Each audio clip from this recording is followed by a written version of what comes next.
மாத்த விரும்பல. இத்தனை ஆண்டு காலமாக இருக்கக்கூடிய அதே காவல்துறை தான். புரட்சி தலைவி அம்மா அவர்களுடைய கைக்கு கீழே இருந்த அதே காவல்துறை அதிகாரிகள் தான். இன்னைக்கு பாரத பிரதமர் நரேந்திர மோடி அவர்கள் ரேடியோவில் மனதின் குரல் நிகழ்ச்சியில பேசும் பொழுது புரட்சி தலைவி அம்மா அவருடைய பிறந்த நாளுக்காக இன்னைக்கு அவர்களை பற்றி பேசியிருந்தார். அன்னைக்கு ஒரு வார்த்தையை சொல்லி இருந்தாங்க. எனக்கு பல ஆண்டுகளுக்கு முன்பு ஒரு பொங்கல் திருவிழா வந்த பொழுது புரட்சி தலைவி அம்மா அவர்கள் நம்முடைய பாரத பிரதமர் மோடி அவர்கள் சொல்லுகின்றார், இன்னைக்கு பொங்கல் திருவிழாவின் பொழுது என்னை அன்போடு தொலைபேசியில் அழைத்தார்.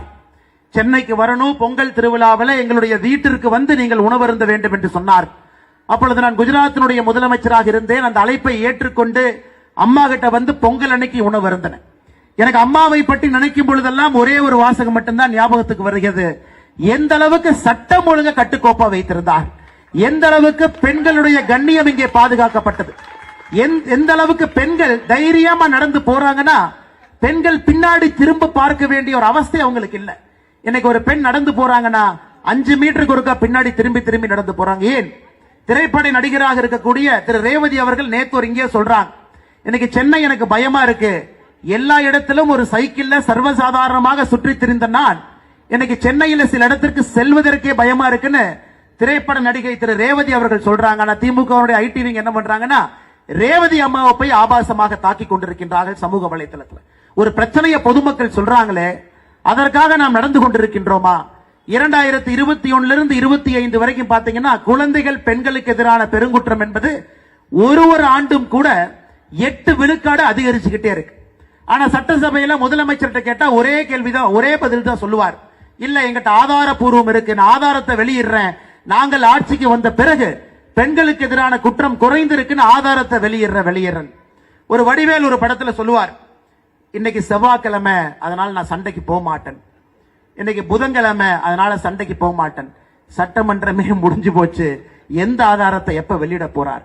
கடந்த ஒரு வருட காலமாக தமிழகத்தினுடைய முதலமைச்சர் அவர்கள் சட்டமன்றத்தில் கொடுக்கக்கூடிய ஒரே ஒரு பதில், நான் ஆதாரத்தை வெளியிடுகின்றேன், நாங்கள் ஆட்சிக்கு வந்த பிறகு பெண்களுக்கு எதிரான குற்றங்கள் குறைந்திருக்கிறது என்று சொல்லுகின்றார். ஆனால் நாம் தொடர்ந்து ஆதாரம் கொடுத்துக்கிட்டு இருக்கிறோம்.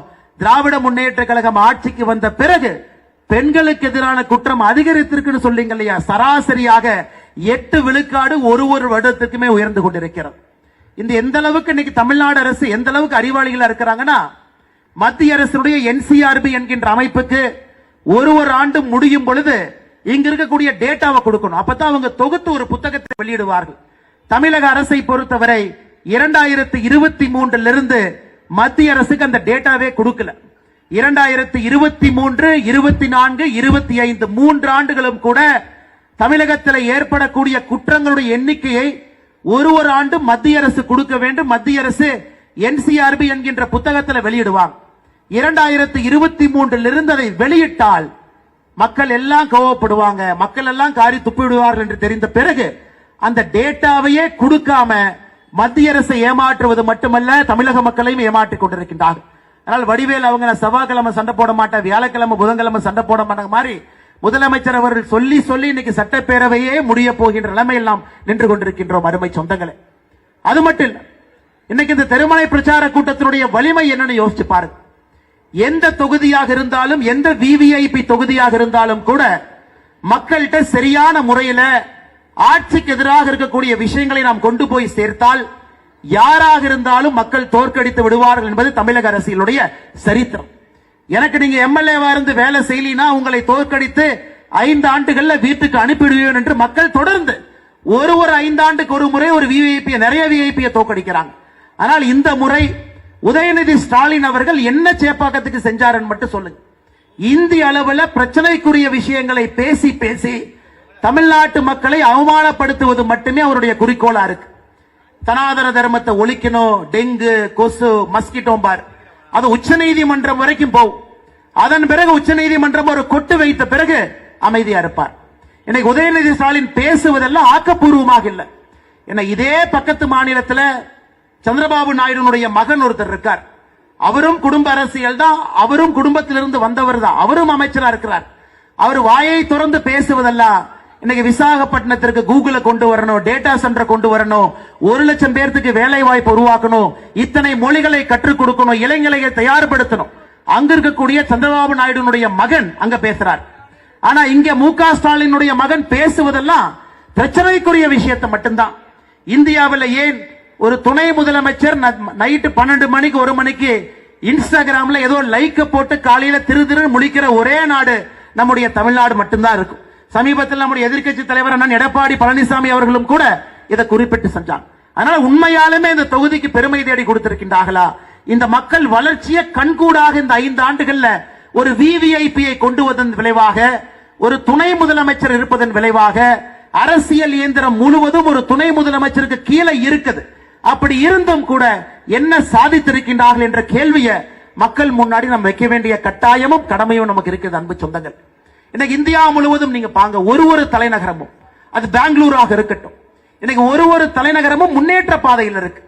பாம்பேவை பாருங்க, முன்னேற்ற பாதைகள் ஆயிரம் கணக்கான கோடி ரூபாய் உள்ள வருது. தலைநகரம் அடுத்தடுத்து பக்கம் போகுது. இங்க மட்டும்தான் எதுவும் வேண்டாம். மத்திய அரசு வம்புக்கு இழுத்து வெறும் சண்டை மட்டும் போட்டுக்கொண்டு, இந்த சண்டையில தமிழகத்தில் ஒரு நகரம் பெரிதும் பாதிக்கப்பட்டிருக்கிறது நீங்க கேட்டீங்கன்னா அது சென்னை மாநகரம் மட்டும்தான். ஏன் மெட்ரோ ப்ராஜெக்ட் கூட 2வது பேஸுக்கு மத்திய அரசு தன்னுடைய முழுமையான 42,000 கோடியை மத்திய அரசு கொடுத்தாங்க. எதற்காக தாமதமானதற்கு காரணம், இவர்கள் சொன்னார்கள் மெட்ரோ ரயில் திட்டத்தை பொறுத்தவரை அது மாநில ப்ராஜெக்டா நாம கொடுக்கிறோம். இந்தியா முழுவதுமே மெட்ரோ ப்ராஜெக்ட் என்பது சென்ட்ரல் ப்ராஜெக்ட். இங்க மட்டும்தான் நாங்க மாநில ப்ராஜெக்டாக எங்களுடைய மாநில நிதியில நாங்க நடத்திக்கிறோம். நாங்க அவர்களால் 1 ஆண்டல்ல 2 ஆண்டல்ல 3 ஆண்டு நடத்த முடியாத காரணத்துல பாரதிய ஜனதா கட்சி சார்பாக நாம் பாரத பிரதமருக்கு கடிதம் எழுதியிருந்தோம். ஐயா, இது ஸ்டேட் ப்ராஜெக்ட் என்று சொல்லி சென்னை மக்களை வஞ்சித்துக் கொண்டிருக்கின்றார்கள். அந்த கடிதத்தினுடைய காப்பியை கூட பத்திரிகை நண்பர்களுக்கு கொடுக்கிறோம். அதன் பிறகு கேபினெட்ல மத்திய அரசு இந்த ப்ராஜெக்டை எடுத்து 42,000 கோடி ரூபாய் ஒதுக்கி இருக்கின்றார். அது அப்படியே நம்ம கிட்ட மாத்தி சொல்லுவாங்க. ஒரு மத்திய அரசுடைய ப்ராஜெக்ட், பெங்களூர்ல மெட்ரோ ப்ராஜெக்ட் என்பது மத்திய அரசுடைய ப்ராஜெக்ட். மும்பை எடுத்துக்கிட்டீங்கன்னா அது மத்திய அரசுடைய ப்ராஜெக்ட். ஏன் இவ்வளவு சண்டை போடக்கூடிய மம்தா பானர்ஜி இருக்கக்கூடிய வெஸ்ட் பெங்கால்ல கூட அது மத்திய அரசுடைய ப்ராஜெக்ட். இங்க மட்டும்தான் அதை மாநில அரசுடைய ப்ராஜெக்ட் என்று சொல்லி நிதி வேண்டாம் என்று சொல்லுவார்கள். நாங்களே நிதியை போட்டுக்கிறோம். 3 ஆண்டுகள் நிதி போட முடியாம பேந்து விழிப்பாங்க. அதன் பிறகு பொய்யை நம் மீது பரப்புவார்கள். அதன் பிறகு பிரதமர் அவர்கள் 40,000 கோடி ரூபாய்க்கு மேல பணத்தை கொடுக்கணும். அதனால சென்னையில் இருக்கக்கூடிய பெருமக்கள் எல்லாம் இந்த முறை நீங்கள் யோசிக்கணும். நமக்கு திராவிட முன்னேற்ற கழகத்தினுடைய யார் நின்றாலும் கூட, ஏன் இதற்கு முன்பு நாம பார்த்தோம், மழை வெள்ளத்துல யாருங்க ஐயா வெளியே வர்றாங்க? போட்டியிட்ட அனைத்து இந்திய அண்ணா திராவிட முன்னேற்ற கழகத்தினுடைய வேட்பாளர் அண்ணன் நாதி ராஜாராம் அவங்க வீதியில் இருப்பாங்க. பொட்டணமாக அரிசியை கொண்டு போய் மக்கள்கிட்ட கொடுப்பாங்க, பாலை கொண்டு போய் கொடுப்பாங்க. பாரதிய ஜனதா கட்சியினுடைய தலைவர்கள் தொண்டர்கள் வீதி வீதியா போவாங்க. ஆனா இவங்க எப்படி வருவாங்க? முதலமைச்சர் ஒரு கருப்பு கலர் ஜீப்ல வருவாரு. அத பள்ளியை போல அண்ணன் சேகர் பாபு ஒரு பக்கம் ஒட்டி இருப்பாரு, மற்ற பள்ளிகளை போல 4 பேர் ஒட்டி இருப்பாங்க. அவங்க ஜீப்ல வந்து எந்த பிரயோஜனம் கிடையாது, தண்ணி நம்ம மேலதான் அடிக்கும். எப்பவாவது தெருவுக்கு வந்து ஒரு அடிப்படை பிரச்சனையை சரி செய்வதற்காக பாடுபட்டு இருக்காங்களான்னு யோசிங்க. வெறும் விஐபி தொகுதியில விஐபியாக மட்டும்தான் வருவார்களோ தவிர பிரச்சனையை முடிக்க வேண்டிய மக்கள் பிரதிநிதியாக யாரும் இங்கே வந்தது கிடையாது. ஆனால் சென்னையினுடைய மக்கள் நீங்க யோசிக்கணும். இந்த முறை ஒரு அரசியல் மாற்றம் சென்னையினுடைய வளர்ச்சிக்காக. சென்னை இந்தியாவில் இருக்கக்கூடிய மற்ற பெருநகரத்தை போல இன்னைக்கு பெங்களூர் நம்மை தாண்டி எங்கேயோ வளர்ந்து விட்டார்கள். மும்பை நம்மை தாண்டி நின்று கொண்டிருக்கின்றார்கள். ஹைதராபாத் அவங்களும் நம்மளை ஓவர்டேக் பண்ணி முன்னாடி போயிட்டாங்க. இன்னும் 5 ஆண்டுகள்ல குர்கான் நம்மளை ஓவர்டேக் பண்ணிரும். ஆனா இவங்க வெறும் வடக்கு தெற்கு அரசியல, ஹிந்தி தமிழ் அரசியல பேசி, யாருக்கும் உதவாத சினிமா வசனங்களை பேசி மக்கள் ஒரு நாளும் கீழே சென்று கொண்டிருக்கின்றார்கள். ஆனால் சென்னை மக்களுடைய வளர்ச்சிக்காக இந்த முறை நீங்கள் தேசிய ஜனநாயக கூட்டணி, அனைத்து இந்திய அண்ணா திராவிட முன்னேற்ற கழகம் தலைமையிலான தேசிய ஜனநாயக கூட்டணியில் போட்டியிடக்கூடிய எல்லா வேட்பாளர்களுக்கும் நீங்கள் வாய்ப்பு கொடுக்க வேண்டும் என்கின்ற அன்பான வேண்டுகோளையும் இந்த நேரத்தில் வைக்கிறேன். இன்னைக்கு தமிழ்நாடு அரசுல என்னங்க தவறு? 4 ஆண்டு 11 மாதம் கழிந்த பிறகு தமிழக அரசுல என்ன தவறுனா, ஒரே ஒரு தவற ஒரு விஷயம் மூலமாக நான் சுட்டி காட்டுகின்றேன். சமீபத்தில் 2 நாட்களுக்கு முன்பு சென்னை உயர்நீதிமன்றம் தமிழகத்தினுடைய காவல்துறைக்கு சொன்னாங்க, அமைச்சர் KN நேரு அவர்கள் மீது ஒரு வழக்கு பதிவு செய்யும். ஐயா, அதை சாதாரணமா கடந்து போக கூடாது. ஒரு அமைச்சர் ஒரு ஊழல் அல்ல, ஒரே துறையில 3 ஊழல் செஞ்சிருக்கிறாங்க. அது இடி அமைப்பு 2025 அக்டோபர்ல டிஜிபிக்கு ஒரு கடிதம் எழுதுறாங்க, டிசம்பர்ல ஒரு கடிதம் எழுதுறாங்க, ஜனவரியில இந்த ஆண்டு ஒரு கடிதம் எழுதுறாங்க. 3 கடிதம், ஒரே துறையில 3 ஊழல். நகர்ப்புற மேம்பாடு மற்றும் குடிநீர் வழங்கல் துறை, அவருடைய முனிசிபல் அட்மினிஸ்ட்ரேஷன், வாட்டர் சப்ளை. அதுல 3 ஊழல் பண்றாருங்க ஐயா. முதல் ஊழல் என்ன பண்றாருங்க ஐயா? ஜூனியர் இன்ஜினியர், அங்க இருக்கக்கூடிய இன்ஜினியருக்கெல்லாம் வேலை கொடுப்பதற்காக 40 - 50 லட்சம் ரூபாய் பணம் வாங்குறாங்க. அது மட்டுமே 888 கோடி ரூபாய் பணம் வாங்கியிருக்கிறாங்க. அது முதல் ஊழல். பணம் வாங்கி டிஎன்பிஎஸ்சி மூலமாக இன்ஜினியருக்கு கொடுக்கக்கூடிய வேலையை இவங்க வீட்டுல 4 புரோக்கர் உட்கார்ந்து முடிவு செய்யறாங்க யாருக்கு வேலை கொடுக்கணும். 40 - 50 லட்சம். இரண்டாவது, குடிநீர் வழங்கல் துறை, நகர்ப்புற நிர்வாக துறையில் இருக்கக்கூடிய டெண்டருக்கெல்லாம் 7.5 - 15% கமிஷன். அதுல 1020 கோடி ரூபாய். 1020 கோடி ரூபாய் அந்த துறையில் இருக்கக்கூடிய அதிகாரிகளுக்கு டிரான்ஸ்பர் செய்வதற்கு அது 360 கோடி ரூபாய். 880 கோடி ரூபாய் புதிய வேலை வாய்ப்பு கொடுப்பதற்கு பணம் வாங்கியது. 1020 கோடி ரூபாய் கமிஷன் வாங்கியது டெண்டர் கொடுப்பதில். 360 கோடி ரூபாய் இடமாற்றத்திற்காக பணம் வாங்கியது ஒரே துறை. ஆனா முதலமைச்சர் எந்த நடவடிக்கை எடுக்கல. நீங்க பார்க்கணும், 280 பக்கத்திற்கு மேற்பட்டு இருக்கக்கூடிய அந்த இடி டாசியர்ல மிக தெளிவாக எழுதுறாங்க. எந்த வாட்ஸ்அப்ல பேசுறாங்க, யார் முடிவு செய்யறாங்க, யார் யாருகிட்ட சொல்றாங்க, பணம் எங்கே வந்துச்சு. இந்த திமுகவை பொறுத்தவரை அதுலயும் பாத்தீங்கன்னா 10 ரூபாய் நோட்டு தான். 10 ரூபாய் நோட்டினுடைய அந்த 6 லெட்டர் எழுதிட்டா அதை இன்னொரு இடத்துல காட்டினா ஹவாலால பணம் கொடுக்கணும். அந்த அளவுக்கு மிகப்பெரிய ஊழல் சாம்ராஜ்யம் நடத்திட்டு எதுவுமே தெரியாம மத்திய அரசு எங்களை வாட்டி வதைப்பதற்காக ஈடிய வச்சு பயமுறுத்துறாங்க. மத்திய அரசு எங்களை அடிபணிய வைப்பதற்காக ஈடிய வச்சு பயமுறுத்துறாங்க. இவ்வளவு ஊழல் செய்துவிட்டு கொஞ்சம் கூட கூசாம பொதுவெளியில முதலமைச்சர் வருவதற்கே வெட்கப்பட வேண்டும். அதுல ஈடி சொல்றாங்க இந்த பணம் வாங்கியதெல்லாம் முதலமைச்சர் வரை சம்பந்தம் இருக்கிறது. திராவிட முன்னேற்ற கழகத்தினுடைய கட்சி நிதிக்கு இது போயிருக்குது.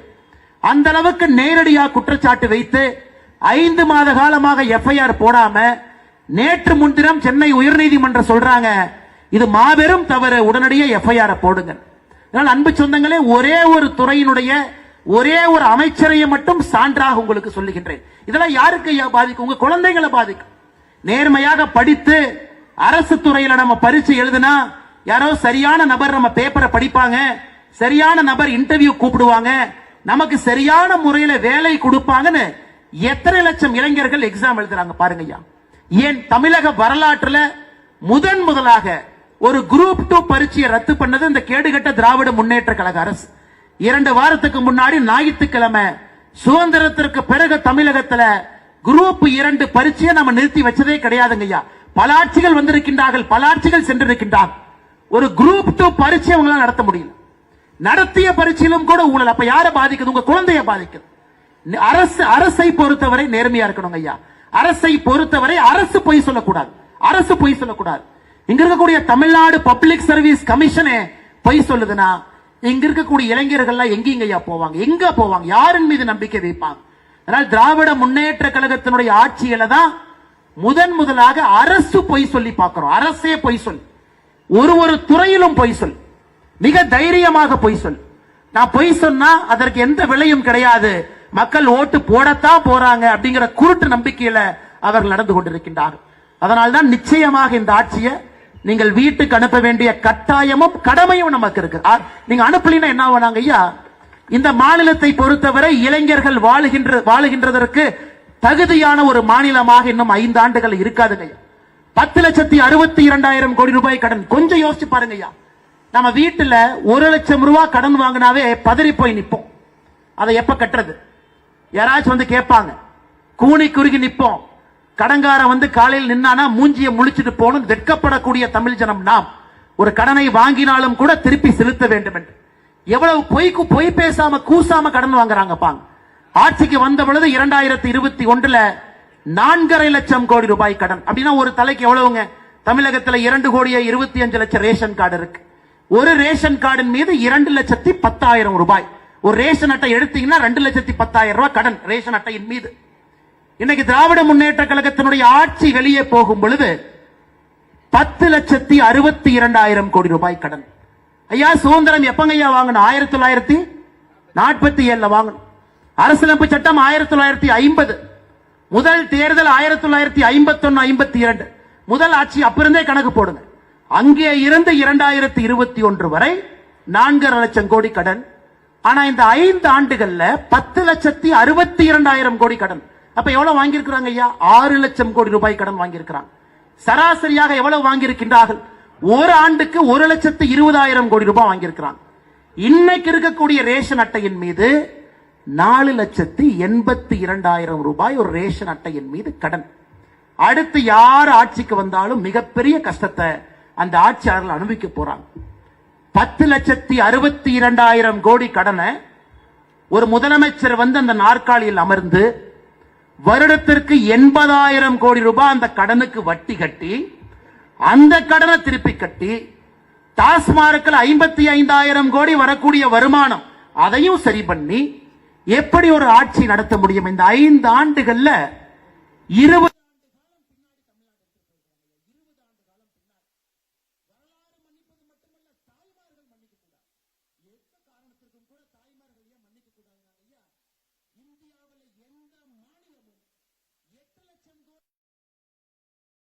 தமிழ்நாடு இன்னைக்கு 10,62,200 கோடி கடன். ஒரு ரேஷன் அட்டையின் மீது நான் ஏற்கனவே சொன்னது போல 4,82,000 ரூபாய். இன்னைக்கு பாக்குற திமுக காரங்க இதே பகுதியில சேப்பாக்கம் பகுதியில வீடு வீடா போயிட்டு இருக்காங்க. இந்த மாநில அரசு ஃப்ராட் பண்ணி திமுக கட்சிக்காரங்கிட்ட லிஸ்ட் கொடுத்துட்டாங்க. நீங்க சிந்தாதிரிப்பேட்டை போறீங்களா? இந்த பெண்களுக்கெல்லாம் 5,000 ரூபாய் கொடுத்திருக்கிறேன், நீ போய் ஸ்டிக்கர் ஒட்டிக்கணும். இன்னைக்கு திமுக நண்பர்கள் என்ன பண்றாங்கன்னா வீடு வீடா போய் அம்மா 5,000 வந்துச்சா, ஏதோ இவர் ரிசர்வ் பேங்க்ல உட்கார்ந்து பிரிண்ட் அடிச்ச மாதிரி 5,000 வந்துச்சா, 5,000 வந்துச்சா, அடுத்தது வேணுமான்னு கேளுங்க, அடுத்து வேணுமா, பையனுக்கு வேலை வேணுமா அதை ஃபில் பண்ணி கொடுங்க. எவ்வளவு பெரிய ஃப்ராட் பாரு. அருமை சொந்தங்களே, சரி, திராவிட முன்னேற்ற கழகத்தினுடைய ஆட்சியில கடந்த 32 மாசத்துல நம்முடைய தாய்மார்களுக்கு 1,000 ரூபாய் கொடுக்குறீங்க. ஒரு கணக்கு வச்சுக்கலாம். 32 மாசத்திற்கு மாசத்துக்கு 1,000 32,000.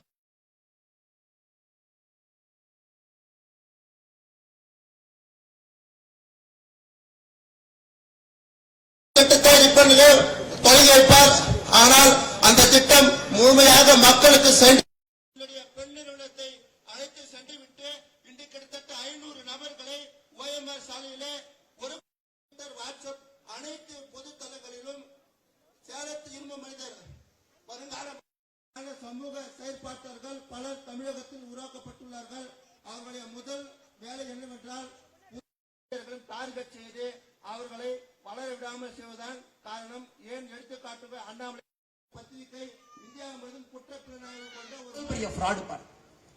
அருமை சொந்தங்களே, சரி, திராவிட முன்னேற்ற கழகத்தினுடைய ஆட்சியில கடந்த 32 மாசத்துல நம்முடைய தாய்மார்களுக்கு 1,000 ரூபாய் கொடுக்குறீங்க. ஒரு கணக்கு வச்சுக்கலாம். 32 மாசத்திற்கு மாசத்துக்கு 1,000 32,000.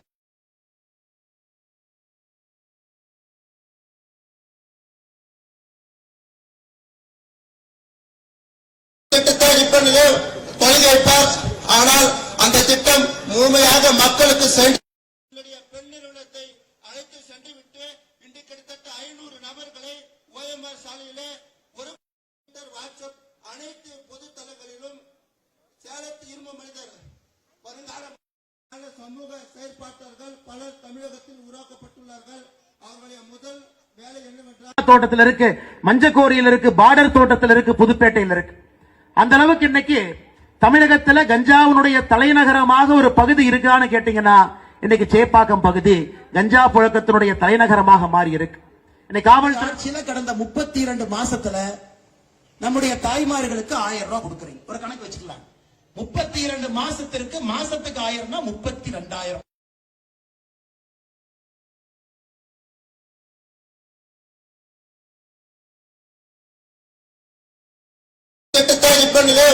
தொடங்கி வைப்பார்.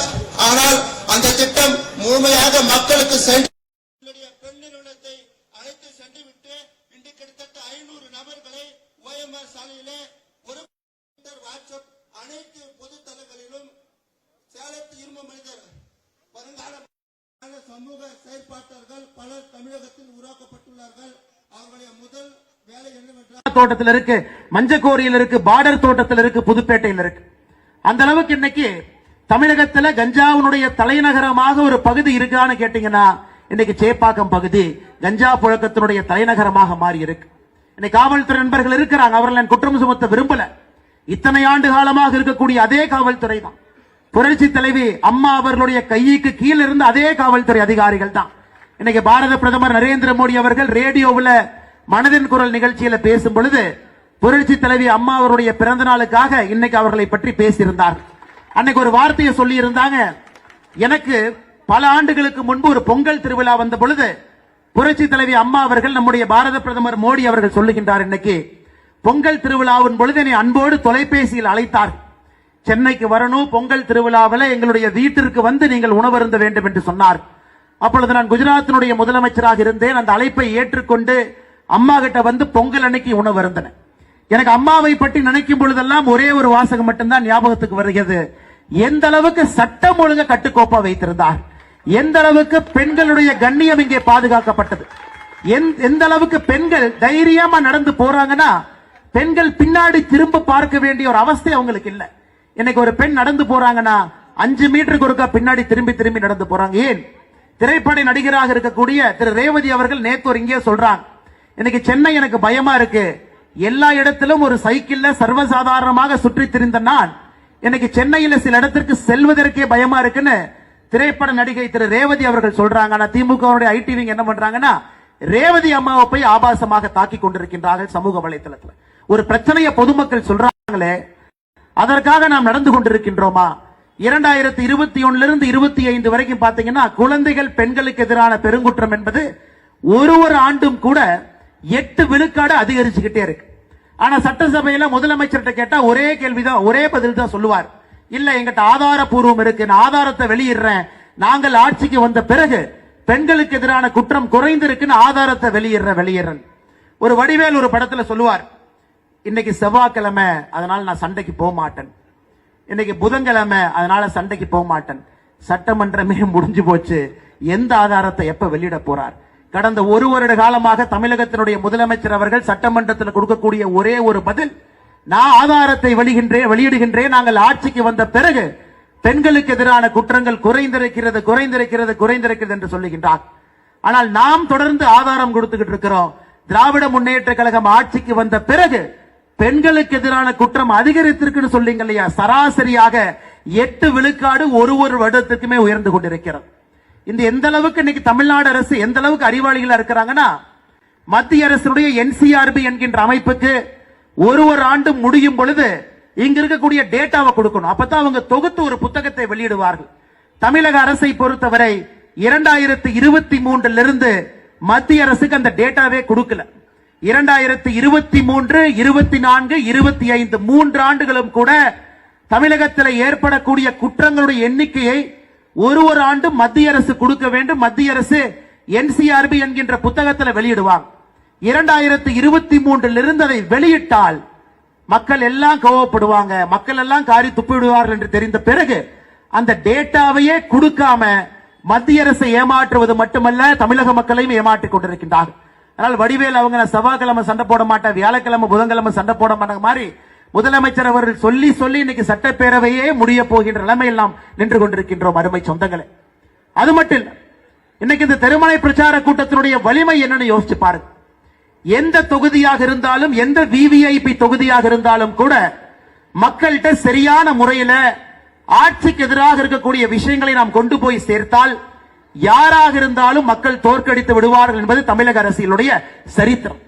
எனக்கு நீங்க MLA-வா இருந்து வேலை செய்யலினா உங்களை தோற்கடித்து 5 ஆண்டுகள்ல வீட்டுக்கு அனுப்பிடுவேன் என்று மக்கள் தொடர்ந்து ஒரு 5 ஆண்டுக்கு ஒரு முறை ஒரு நிறைய விஐபியை தோற்கடிக்கிறாங்க. ஆனால் இந்த முறை உதயநிதி ஸ்டாலின் அவர்கள் என்ன சேப்பாக்கத்துக்கு செஞ்சாருன்னு மட்டும் சொல்லுங்க. இந்திய அளவில் பிரச்சனைக்குரிய விஷயங்களை பேசி தமிழ்நாட்டு மக்களை அவமானப்படுத்துவது மட்டுமே அவருடைய குறிக்கோளா இருக்கு. சனாதன தர்மத்தை ஒழிக்கணும், டெங்கு, கொசு, மஸ்கிட்டோ பார், அது உச்ச நீதிமன்றம் வரைக்கும் போகும். அதன் பிறகு உச்ச நீதிமன்றம் ஒரு கொட்டு வைத்த பிறகு அமைதியா இருப்பார். இன்னைக்கு உதயநிதி ஸ்டாலின் பேசுவதெல்லாம் ஆக்கப்பூர்வமாக இல்லை. இதே பக்கத்து மாநிலத்தில் சந்திரபாபு நாயுடுனுடைய மகன் ஒருத்தர் இருக்கார். அவரும் குடும்ப அரசியல் தான், அவரும் குடும்பத்திலிருந்து வந்தவர் தான், அவரும் அமைச்சரா இருக்கிறார். அவர் வாயை திறந்து பேசுவதெல்லாம் இன்னைக்கு விசாகப்பட்டினத்திற்கு கூகுளை கொண்டு வரணும், டேட்டா சென்டரை கொண்டு வரணும், 1 லட்சம் பேருக்கு வேலை வாய்ப்பு உருவாக்கணும், இத்தனை மொழிகளை கற்றுக் கொடுக்கணும், இளைஞர்களை தயார்படுத்தணும். அங்க இருக்கக்கூடிய சந்திரபாபு நாயுடுனுடைய மகன் அங்க பேசுறார். ஆனா இங்க MK ஸ்டாலினுடைய மகன் பேசுவதெல்லாம் பிரச்சனைக்குரிய விஷயத்தை மட்டும்தான். இந்தியாவில் ஏன் ஒரு துணை முதலமைச்சர் நைட்டு 12 மணிக்கு 1 மணிக்கு இன்ஸ்டாகிராம்ல ஏதோ லைக்க போட்டு காலையில திரு முழிக்கிற ஒரே நாடு நம்முடைய தமிழ்நாடு மட்டும்தான் இருக்கும். சமீபத்தில் நம்முடைய எதிர்க்கட்சி தலைவர் அண்ணன் எடப்பாடி பழனிசாமி அவர்களும் கூட இதை குறிப்பிட்டு சென்றாங்க. அதனால உண்மையாலுமே இந்த தொகுதிக்கு பெருமை தேடி கொடுத்திருக்கின்றார்களா? இந்த மக்கள் வளர்ச்சியை கண்கூடாக இந்த 5 ஆண்டுகள்ல ஒரு விவிஐபியை கொண்டு வந்ததன் விளைவாக, ஒரு துணை முதலமைச்சர் இருப்பதன் விளைவாக, அரசியல் இயந்திரம் முழுவதும் ஒரு துணை முதலமைச்சருக்கு கீழே இருக்குது.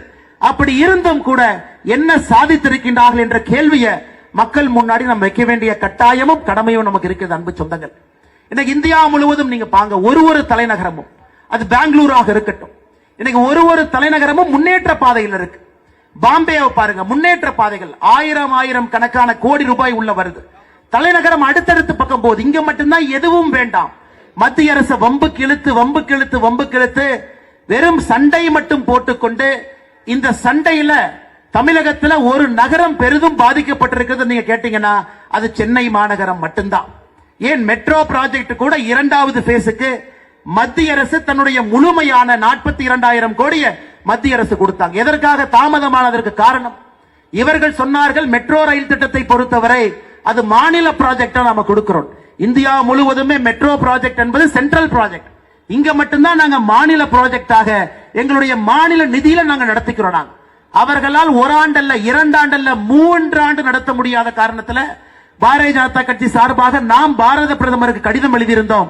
ஐயா, இது ஸ்டேட் ப்ராஜெக்ட் என்று சொல்லி சென்னை மக்களை வஞ்சித்துக் கொண்டிருக்கின்றார்கள். அந்த கடிதத்தினுடைய காப்பியை கூட பத்திரிகை நண்பர்களுக்கு கொடுக்கிறோம். அதன் பிறகு கேபினெட்ல மத்திய அரசு இந்த ப்ராஜெக்டை எடுத்து 42,000 கோடி ரூபாய் ஒதுக்கி இருக்கின்றார். அது அப்படியே நம்ம கிட்ட மாத்தி சொல்லுவாங்க. ஒரு மத்திய அரசுடைய ப்ராஜெக்ட், பெங்களூர்ல மெட்ரோ ப்ராஜெக்ட் என்பது மத்திய அரசுடைய ப்ராஜெக்ட். மும்பை எடுத்துக்கிட்டீங்கன்னா அது மத்திய ப்ராஜெக்ட். ஏன் இவ்வளவு போடக்கூடிய மம்தா பானர்ஜி இருக்கக்கூடிய வெஸ்ட் பெங்கால்ல கூட அது மத்திய அரசுடைய ப்ராஜெக்ட். இங்க மட்டும்தான் அதை மாநில அரசுடைய ப்ராஜெக்ட் என்று சொல்லி நிதி வேண்டாம் என்று சொல்லுவார்கள். நாங்களே நிதியை போட்டுக்கிறோம். 3 ஆண்டுகள் நிதி போட முடியாத பேந்த விழிப்பாங்க. அதன் பிறகு பொய் மீது பரப்புவார்கள். அதன் பிறகு பிரதமர் அவர்கள் 40,000 கோடி ரூபாய்க்கு மேல பணத்தை கொடுக்கணும். அதனால சென்னையில் இருக்கக்கூடிய பெருமக்கள் எல்லாம் இந்த முறை நீங்கள் யோசிக்கணும். நமக்கு திராவிட முன்னேற்ற கழகத்தினுடைய யார் நின்றாலும் கூட, ஏன் இதற்கு முன்பு நாம பார்த்தோம், மழை வெள்ளத்துல யாருங்க ஐயா வெளியே வர்றாங்க? போட்டியிட்ட அனைத்து இந்திய அண்ணா திராவிட முன்னேற்ற கழகத்தினுடைய வேட்பாளர் அண்ணன் ஆதி ராஜாராம் அவங்க வீதியில் இருப்பாங்க. பொட்டணமாக அரிசியை கொண்டு போய் மக்கள்கிட்ட கொடுப்பாங்க, பாலை கொண்டு போய் கொடுப்பாங்க. பாரதிய ஜனதா கட்சியினுடைய தலைவர்கள் தொண்டர்கள் வீதியா போவாங்க. ஆனா இவங்க எப்படி வருவாங்க? முதலமைச்சர் ஒரு கருப்பு கலர் ஜீப்ல வருவாரு.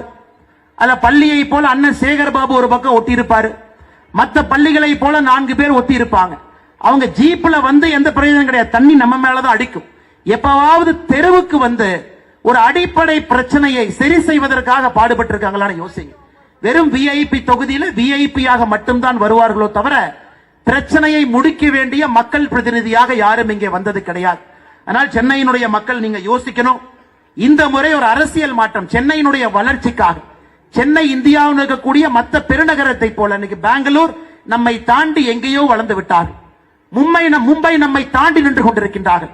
ஹைதராபாத் அவங்களும் நம்மளை ஓவர்டேக் பண்ணி முன்னாடி போயிட்டாங்க. இன்னும் 5 ஆண்டுகள்ல குர்கான் நம்மளை ஓவர்டேக் பண்ணிரும். ஆனா இவங்க வெறும் வடக்கு தெற்கு அரசியல, ஹிந்தி தமிழ் அரசியல பேசி, யாருக்கும் உதவாத சினிமா வசனங்களை பேசி மக்கள் ஒரு நாளும் கீழே சென்று கொண்டிருக்கின்றார்கள். ஆனால் சென்னை மக்களுடைய வளர்ச்சிக்காக இந்த முறை நீங்கள் தேசிய ஜனநாயக கூட்டணி, அனைத்து இந்திய அண்ணா திராவிட முன்னேற்ற கழகம் தலைமையிலான தேசிய ஜனநாயக கூட்டணியில் போட்டியிடக்கூடிய எல்லா வேட்பாளர்களுக்கும் நீங்கள் வாய்ப்பு கொடுக்க வேண்டும் என்கின்ற அன்பான வேண்டுகோளையும் இந்த நேரத்தில் வைக்கிறேன். இன்னைக்கு தமிழ்நாடு அரசுல என்னங்க தவறு? 4 ஆண்டு 11 மாதம் கழிந்த பிறகு தமிழக அரசுல என்ன தவறுனா, ஒரே ஒரு தவற ஒரு விஷயம் மூலமாக நான் சுட்டிக்காட்டுகின்றேன். சமீபத்தில் 2 நாட்களுக்கு முன்பு சென்னை உயர்நீதிமன்றம் தமிழகத்தினுடைய காவல்துறைக்கு சொன்னாங்க, அமைச்சர் KN நேரு அவர்கள் மீது ஒரு வழக்கு பதிவு செய்யுங்க. ஐயா, அதை சாதாரணமா கடந்து போக கூடாது. ஒரு அமைச்சர் ஒரு ஊழல் அல்ல, ஒரே துறையில 3 ஊழல் செஞ்சிருக்கிறாங்க. அது இடி அமைப்பு 2025 அக்டோபர்ல டிஜிபிக்கு ஒரு கடிதம் எழுதுறாங்க, டிசம்பர்ல ஒரு கடிதம் எழுதுறாங்க, ஜனவரியில இந்த ஆண்டு ஒரு கடிதம் எழுதுறாங்க. 3 கடிதம், ஒரே துறையில 3 ஊழல். நகர்ப்புற மேம்பாடு மற்றும் குடிநீர் வழங்கல் துறை, அவருடைய முனிசிபல் அட்மினிஸ்ட்ரேஷன், வாட்டர் சப்ளை, அதுல 3 ஊழல் பண்றாருங்க ஐயா. முதல் ஊழல் என்ன பண்றாருங்க ஐயா? ஜூனியர் இன்ஜினியர், அங்க இருக்கக்கூடிய இன்ஜினியர், அது எந்த விதத்திலும் கூட தப்பு கிடையாது. காரணம், திமுக நண்பர்களை பொறுத்தவரை அவங்க கேப்பாக் திருவல்லிக்கேணி சட்டமன்ற தொகுதியினுடைய பூத் 7, பூத் 8, பூத் 9 இந்த 3 பூத்துகளுடைய பாரதிய ஜனதா கட்சியினுடைய குறியீடாக இருக்கக்கூடிய சக்தி கேந்திரம் அதனுடைய கூட்டமாக நடந்து கொண்டிருக்கிறது. இருக்கு நடுக்குப்பம் பக்கத்தில் இருக்கு, கிருஷ்ணாம்பேட்டை சுடுகாடு பக்கத்தில் இருக்கு, சிவராஜபுரத்தில் இருக்கு, மட்டாங்குப்பம் பக்கத்தில் இருக்கு, செல்லம்மா தோட்டத்தில் இருக்கு, மஞ்சக்கோரியில் இருக்கு, பார்டர் தோட்டத்தில் இருக்கு, புதுப்பேட்டையில்